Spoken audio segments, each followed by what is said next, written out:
Ayan, ka-property, nandito tayo ngayon sa gawaan ng kubo. Ayan, sa mga gusto umorder, PM lang kayo. Ito po yan, 6x12. Ayan. Kasama na ang deliver sa price nila. Ayan yung loob. Yung mga client ko dyan, baka gusto nyo umorder. Ito po siya. Ito yung side niya. At yan.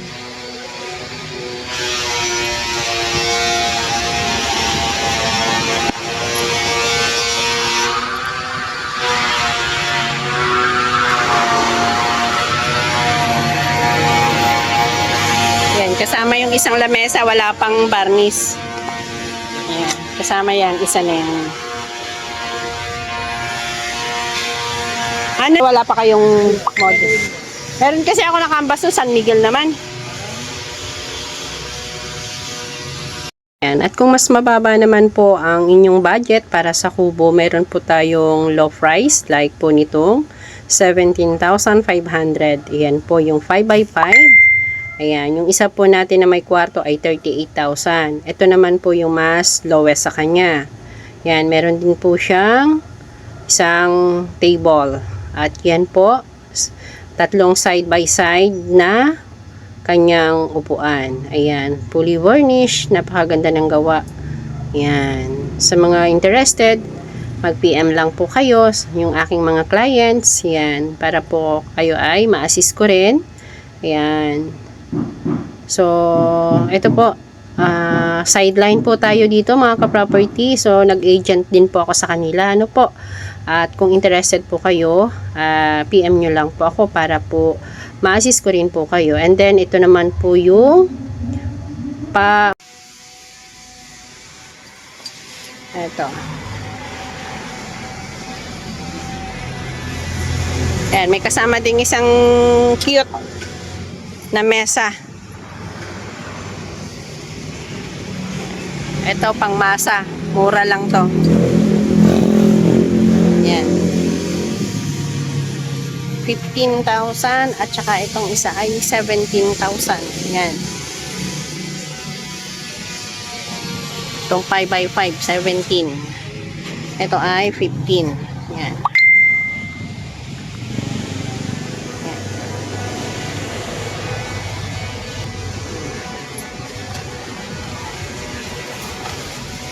Yan, meron din silang mga ganito. Battery. Lampshade, yan. Dito talaga yan ginagawa. Yan yung mga kawayan, PM lang yung aking mga client. Yan, gusto nyo umorder ng kubo. Yan, pwede nyo pa kung utusan papunta dito.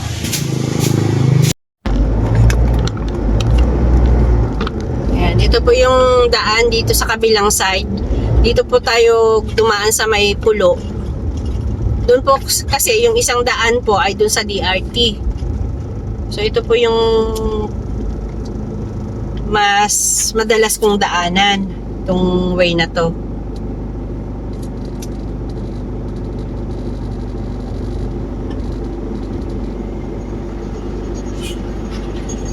Malalaki ang kasalubong natin.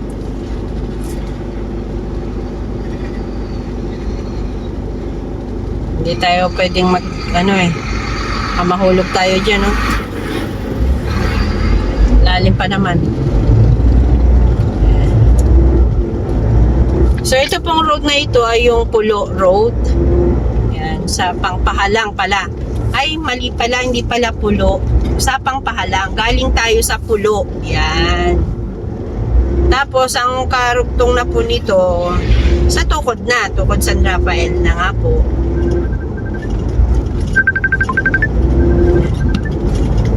Tawag si Sir J.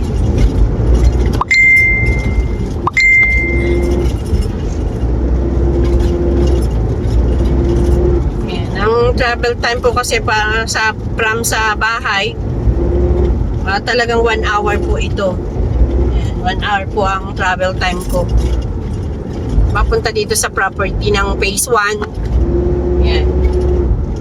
Magkakalapit naman po yan, phase 1, phase 2, and phase 3. Medyo pagdating sa phase 2, sa phase 1, may time travel pa from phase 1 sa 3 ng 5 minutes to 7 minutes. Ganyan. 7 minutes pa po.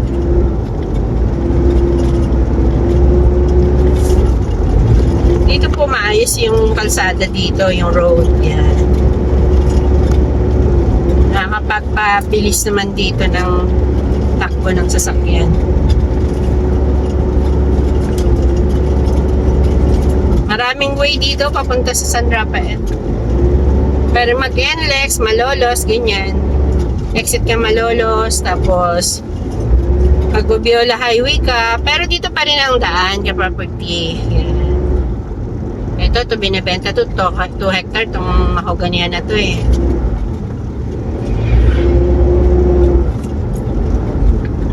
Dito ka property oh, may overlooking view dyan sa side na yan. Ayun.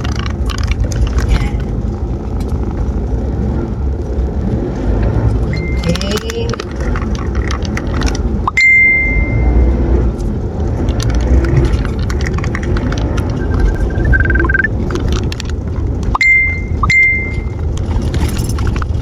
Property. Papunta tayo ngayon ng Tukod San Rafael. Nandito na tayo ngayon sa Pulok.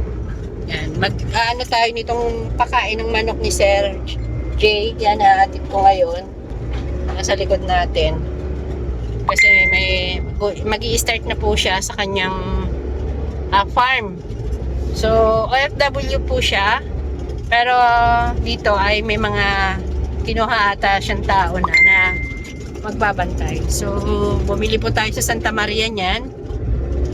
Isang sako pa lang po yan. Ihahatid ko po dun sa tukod sa nagagawa sa kanya kay Greg. Yan. So yun po yung nagbabakod sa kanya sa lupa niya. Nakakuha po siya ng 300 square meter po. Ayun. So yun nga, diretso tayo sa tukod San Rafael Road. Yan. Ayan ka property. Ito po yung road ng Tukod 1 natin. Ito. Tinatambakan na po at inuunti-unti ng patagin. Kaya toto. Yan. Daming tambak ano? Daming tambak ito. I-start na po magtambak ng para sa road. Yan. Para makababa ang sasakyan natin. Ito. Ito po. So, umpisa na ng para sa daanan. Dito sa, ito yung pinaka-main eh. Kasi dito dati. So, pansamantala lang to kasi sa client din natin to, sa OFW client natin. Ito yan. So, dito yung ibang mga puntador. Yung panambak. Nakasap kayo ba? Haba na ba? Magdo-drone tayo mamaya.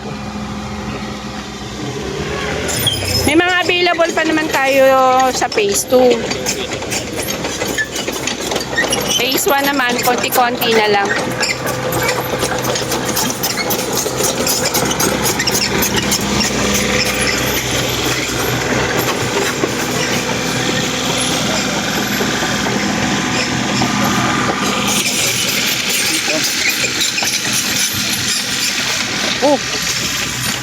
Lalim ano?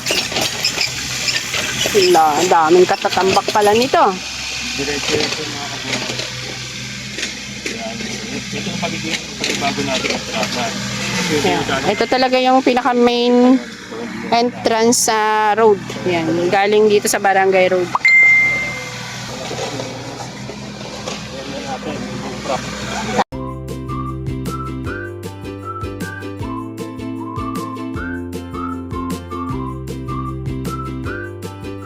Yan nga ka-property, good news at nag-i-start na ang paglalagay ng tambak, pagtatambak ng daan dahil medyo malalim.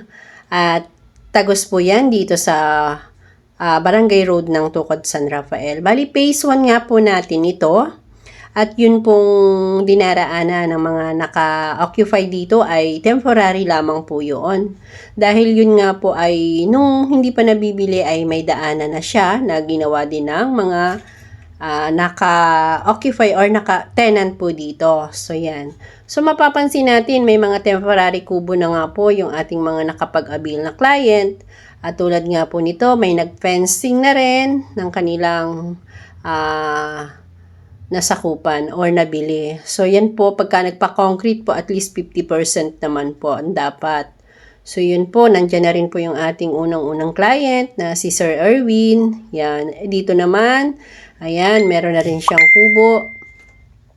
So, yan, yung ganyang kalaki is nasa 200 naman itong may kubo, and then yung isa naman na yan ay nasa 300 square meter ang kanyang na-avail. Ang ganda ng sukat niya kasi may pinaka-entrance.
ating phase 1 ng pinaka main road po.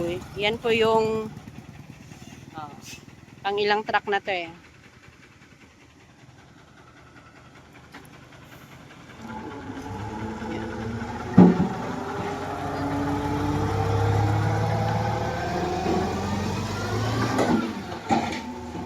So, maganda ka-property kasi meron na tayong nakikitang unti-unting development kasi ang mahalaga daan. Yan.